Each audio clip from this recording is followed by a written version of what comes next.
Hello दोस्तों आज हम आपको बताएंगे कि SpeedPlus9 सॉफ्टवेयर में आपने फार्मा बिजनेस को कैसे मैनेज करना है।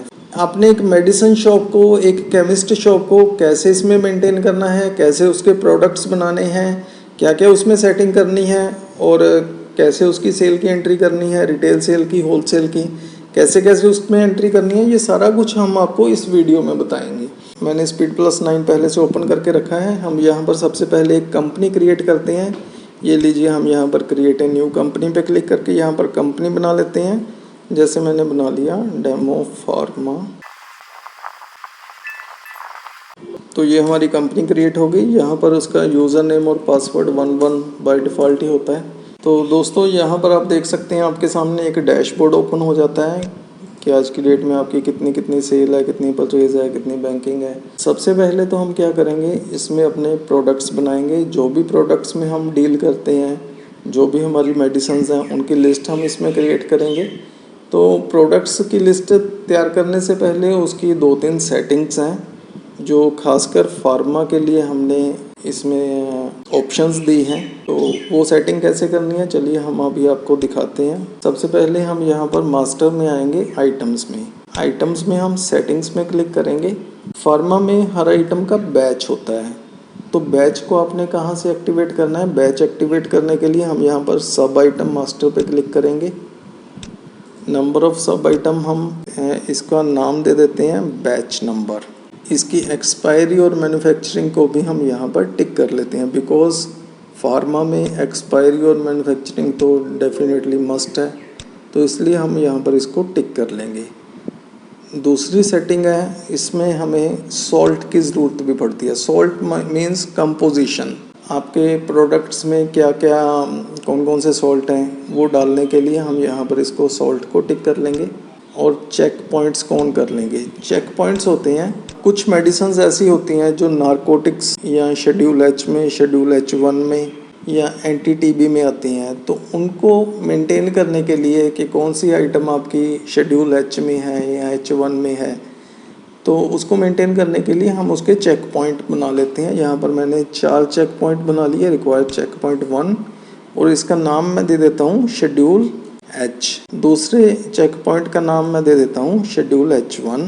थर्ड का मैं नाम दे देता हूँ नारकोटिक्स। फोर्थ का नाम दे देता हूँ NTTB। तो ये हमारे अलग अलग चेक पॉइंट्स बन गए। तो अभी हमने इसको अप्लाई किया, तो यहाँ पर इतना करने से हमारी फार्मा के रिलेटेड सेटिंग जो है, प्रोडक्ट की जो सेटिंग है, वो सारी कंप्लीट हो जाती है। अभी हम एक आइटम की एंट्री करके आपको दिखाते हैं कैसे करनी है। यहाँ पर हम न्यू पे क्लिक करते हैं। आइटम का नाम मैंने डाल दिया, जैसे क्रॉसिंग डाल दिया, शॉर्ट नेम CN कुछ भी डाल दिया। यहाँ पर वो कितने परसेंटेज में आती है, कौन सी कंपनी की है, कौन से ग्रुप की है। यहाँ पर सॉल्ट आता है। सॉल्ट मीन्स उसकी कंपोजिशन क्या है, उसमें कौन सा सॉल्ट है, मैंने डाल दिया उसमें पैरासीटामोल है।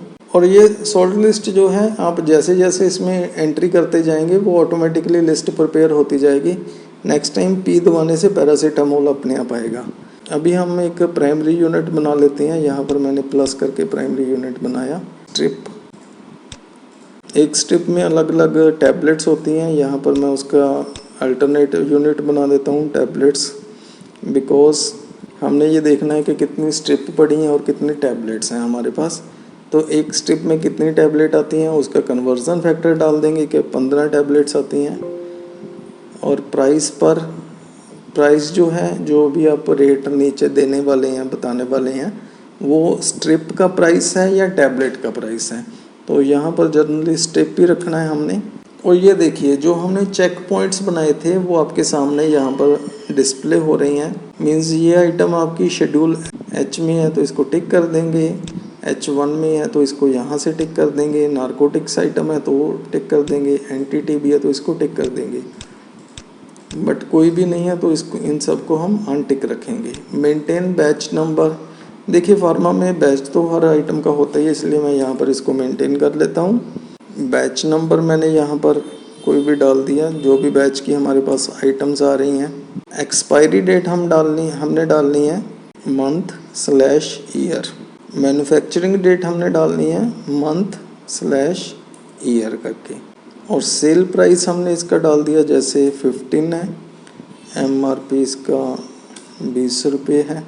बेसिक प्राइस होता है जिस रेट से कंपनी से आइटम्स डिस्ट्रीब्यूटर को ट्रांसफ़र होती हैं, वो बेसिक प्राइस होता है। तो हमने यहाँ पर बेसिक प्राइस डाल दिया, मान लो 10 रुपये। बेसिक प्राइस के ऊपर खर्चा लगने के बाद हमारी कितनी कॉस्ट बनी वो यहाँ पर हम डालते हैं। परचेज़ प्राइस 11 रुपये। सेल्फ वैल्यू, इसकी जब वैल्यूएशन करेंगे अपने हिसाब से तो क्या रेट से मान के चलेंगे, इसको 12 रुपये मान लेते हैं। मिनिमम सेल प्राइस है कि इसको हमने 13 रुपये से कम नहीं बेचना कभी। बारकोड, अगर आपकी आइटम्स पे पहले से बारकोड लग के आ रहे हैं तो यहाँ पर हम उसका बारकोड एंटर कर देंगे, कौन सा बारकोड है। अदरवाइज़ हम इसको ब्लैंक छोड़ देंगे, सॉफ्टवेयर अपने आप बारकोड इसका बना लेगा, एक यूनिक बारकोड बना लेगा। यहाँ पर हमने बताना है opening quantity in strip, means हमारे पास ऑलरेडी 10 स्ट्रिप पड़ी हैं और लूज़ कितने पड़े हैं। लूज़ मेरे पास पड़े हैं 5 गोली लूज़ पड़ी हैं, 10 स्ट्रिप पड़ी हैं। तो उसकी वैल्यू कितनी बनी आप देख सकते हैं, 124 रुपये वैल्यू बनी। अभी मैं यहाँ पर दूसरा बैच बना लेता हूँ एक। ये सेकंड बैच का मेरे पास सामान आया, इसकी जो एक्सपायरी डेट है वो है 6, इसका रेट है 18 रुपये। MRP इसका 25 रुपये, सेल प्राइस इसका 12 रुपये। यहाँ पर अभी हमने एक नया फीचर इंट्रोड्यूस किया है बैच कॉपी करने का। आप एंट्री टाइम पे ही बैच को कॉपी कर सकती हैं। उसकी क्वांटिटी, ओपनिंग क्वांटिटी कम ज़्यादा करनी है तो हम यहाँ पर कर सकते हैं। तो ये आप देख सकते हैं, इसमें अभी हमने प्रोडक्ट की एंट्री कर ली है, एक आइटम क्रिएट करी, उसके बैचेस लगा दिए। ये आइटम की लिस्ट आपके सामने बन रही है। अभी हम आपको दिखाते हैं कि इसमें आपने सेल की एंट्री कैसे करनी है। सेल होता है होलसेल के लिए, POS पॉइंट ऑफ सेल होता है रिटेल के लिए।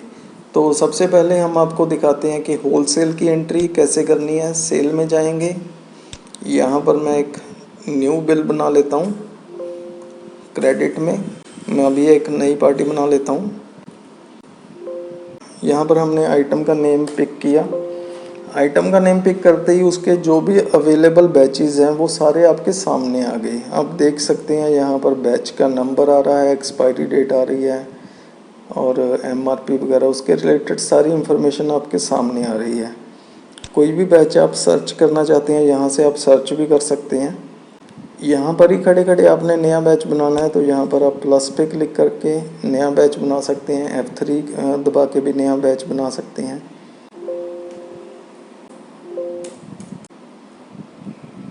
यहाँ पर हम क्वांटिटी डाल देंगे, कितने स्ट्रिप हम सेल कर रहे हैं। हमने 2 स्ट्रिप सेल किए।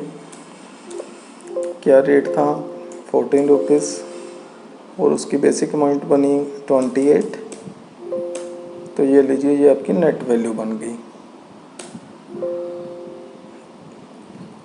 अभी हम उसी आइटम को दोबारा से पिक करते हैं। देखिए फार्मम में क्या होता है, कंपनी की तरफ से स्कीम्स आती रहती हैं। जैसे कंपनी की तरफ से 2+1 की स्कीम आ गई कि कस्टमर अगर 2 पीस परचेज़ करता है, 2 स्ट्रिप परचेज़ करता है तो उसको आपने 1 स्ट्रिप फ्री में देनी है साथ में। वही स्कीम्स आगे अपने कस्टमर को ट्रांसफ़र करनी होती हैं। तो सपोज़ करो अभी कस्टमर ने 6 पीस परचेज़ किए और कंपनी की तरफ से 2+1 की स्कीम है, तो उसको कैलकुलेट करने के लिए कि इसको फ्री में कितने पीस देने हैं साथ में, हमें कैलकुलेटर उठाने की ज़रूरत नहीं है। यहाँ पर ही आप खड़े खड़े क्वांटिटी पे स्पेस बार प्रेस करेंगे। यहाँ पर हम स्कीम डाल देंगे कि 2+1 की स्कीम है हमारी। Scheme quantity 2, scheme free 1। तो इसको डाल के एंटर करेंगे तो आप देख सकते हैं कि फ्री ऑटोमेटिकली 3 पीस आ गया। मीन्स हमें कैलकुलेटर उठाने की कोई ज़रूरत नहीं है। अभी दूसरा केस क्या है कि कंपनी की तरफ से 2+1 की स्कीम है। कस्टमर आया, कस्टमर ने 4 पीस परचेज़ किए और उसने बोला कि सर मुझे फ्री वाले की साथ में ज़रूरत नहीं है, जो भी आपकी स्कीम बनती है वो मुझे एडजस्ट कर दीजिए, मेरे अमाउंट में एडजस्ट कर दीजिए। रेट तो 18 रुपये है, ठीक है, नो प्रॉब्लम, आप उसकी अमाउंट कम कर दीजिए। तो अभी उसकी अमाउंट काम करने के लिए हमें अलग से कैलकुलेटर उठा के उसकी कैलकुलेशन करने की कोई ज़रूरत नहीं है। यहाँ पर ही आप फ्री में खड़े खड़े स्पेस बार प्रेस करेंगे, स्कीम डालेंगे कि 2+1 किसके साथ स्कीम आई हुई है, तो आप देख सकते हैं कि उसकी जो अमाउंट थी वो 72 ना होके 48 बन गई। अभी थर्ड केस क्या होता है, कस्टमर कहता है कि सर जो भी स्कीम है ना उसको रेट में एडजस्ट कर दीजिए। मीन्स अगर आपकी सपोज मैंने 4 स्ट्रिप्स ली, रेट है 18 रुपये, तो आप इसका रेट ही कम कर दीजिए, मुझे फ्री वाले की ज़रूरत नहीं है साथ में। तो हमने यहाँ पर क्या करना है, हमने यहाँ पर इसको स्पेस बार पे प्रेस करना है, स्कीम क्वांटिटी डाल दी 2, स्कीम फ्री डाल दी 1, रेट है 18 रुपये। तो अगर 2+1 की स्कीम है और रेट 18 रुपये है तो उसका रेट कितना रह जाएगा, 12 रुपये। तो यहाँ पर आप देखिए 48 रुपीज़ बन गए और बाकी का जो नेट वैल्यू वो बन गई आपकी 57। पहले वाले में और दूसरे वाले में फ़र्क ये है कि पहले सिर्फ अमाउंट, बेसिक अमाउंट एडजस्ट होती थी, इसमें रेट भी एडजस्ट होता है और बेसिक अमाउंट भी एडजस्ट होती है। तो ये तो थी होलसेल की एंट्री। अभी मैं इसको सेव करके आपको इसके बिल का प्रिंट आउट भी दिखा देता हूँ कैसे है। तो ये देखिए इसके बिल का प्रीव्यू आ गया आपके सामने। तो एक ही एंट्री करने से आपकी सारी रिपोर्ट्स ऑटोमेटिकली रेडी हो जाती हैं। यहाँ पर आप देख सकते हैं इसका डे बुक, लेजर,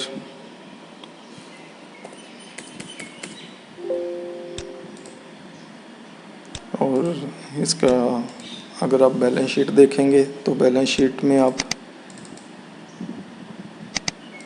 कहीं भी डबल क्लिक करेंगे, कहीं भी आप लेजर से डबल क्लिक करेंगे, एंट्री तक पहुंच जाएंगे। मीन्स सॉफ्टवेयर बैलेंस शीट से लेकर एंट्री तक आपको ले जाएगा।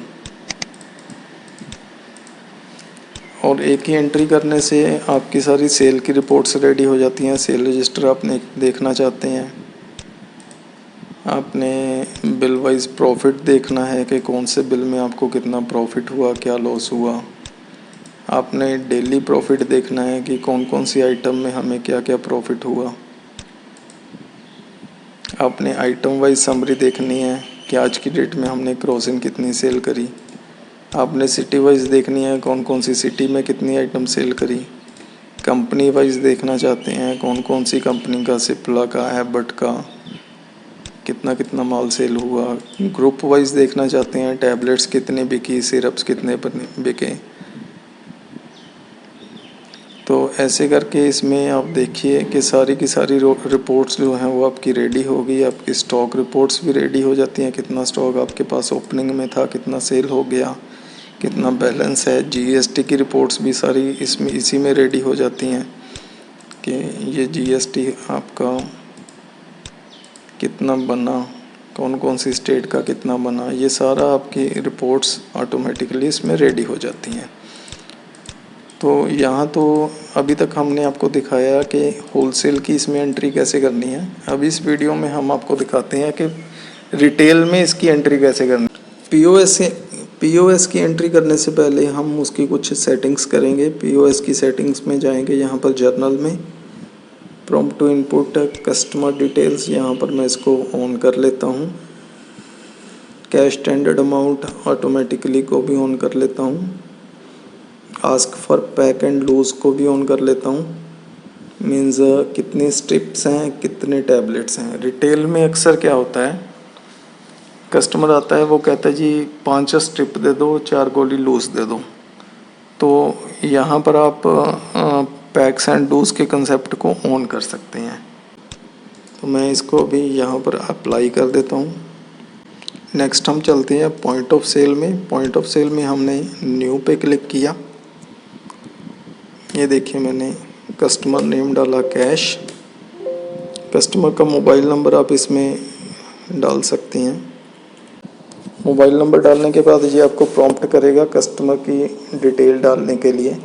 यहाँ पर आप कस्टमर का नाम, कौन सी सिटी से है, कौन से डॉक्टर ने रेफ़र किया है, यहाँ पर आप डॉक्टर का नाम भी डाल सकते हैं। डॉक्टर का रेफरेंस नंबर मीन्स जो उसकी ओपीडी स्लिप है उसका कितना नंबर है। सर्विस प्रोवाइडर मीन्स कोई एजेंट का नाम अगर आपने देना है, रिमार्क्स कुछ लिख के रखनी है। तो यहाँ पर अभी हम आइटम लेंगे, जैसे मैंने आइटम ली क्रॉसिन, उसका कौन सा बैच है मैं यहाँ पर बैच पिक कर लेता हूँ। कितनी क्वांटिटी है, 3 पीस है, तो 3 पीस की कितनी अमाउंट बनी, टोटल अमाउंट ऑटोमेटिकली बन गई। अभी हम यही आइटम दोबारा से पिक कर लेते हैं, कौन सा बैच है, कितनी क्वांटिटी है, हम यहाँ पर उसको, यहाँ पर आप देख सकते हैं कि नीचे लिस्ट में पूरी डिटेल आपको शो हो रही है, कौन सी आइटम है, कौन से बैच की है, कौन कितना उसका बार कोड है, कितना MRP है। मीन्स कभी भी आपने उसको मैच करना है तो यहाँ से ही आप उसको मैच कर सकते हैं। MRP के अकॉर्डिंग, क्वांटिटी के अकॉर्डिंग आप उसको मैच करके देख सकते हैं। यहाँ पर मैं इसको सेव कर देता हूँ। ये देखिए इसकी छोटी सी स्लिप बनेगी, जो थर्मल प्रिंटर में आजकल आपने देखी है, सुपरमार्केट्स वगैरह में भी छोटी स्लिप बनती है, उसी फॉर्मेट में हमने दिया है। इस फॉर्मेट को आप अपने हिसाब से कैसे भी मॉडिफाई कर सकते हैं, चेंज कर सकते हैं। तो POS की एंट्री करने पे ये सारी रिपोर्ट्स आपकी रेडी हो जाती हैं, POS से रिलेटेड। POS रजिस्टर, ये देखिए POS रजिस्टर रेडी हो गया, POS समरी रेडी हो गई, कौन कौन सी आइटम आपकी कितनी बिकी है, यूज़र वाइज कौन कौन से यूज़र ने कब कब कितनी सेल करी, ऐसे करके ये सारी रिपोर्ट्स आपकी रेडी हो जाती हैं। तो दोस्तों आज आपने इस वीडियो में सीखा कि SpeedPlus 9 में हमने फार्मा के प्रोडक्ट्स कैसे बनाने हैं, उसकी क्या क्या सेटिंग करनी है, और सेल की एंट्री कैसे करनी है, POS की एंट्री कैसे करनी है।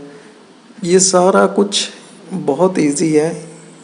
SpeedPlus 9 को अगर आप ट्राई करना चाहते हैं तो हमारा डेमो वर्जन का लिंक वीडियो के नीचे डिस्क्रिप्शन में दिया हुआ है, वहाँ से आप डाउनलोड कर सकते हैं। हमारी टीम आपको इस सॉफ्टवेयर की बिल्कुल free of cost training provide करेगी और इस सॉफ्टवेयर को आपके ऑर्गेनाइजेशन में इम्प्लीमेंट करने में हेल्प करेगी। धन्यवाद, खुश रहो, तरक्की करो।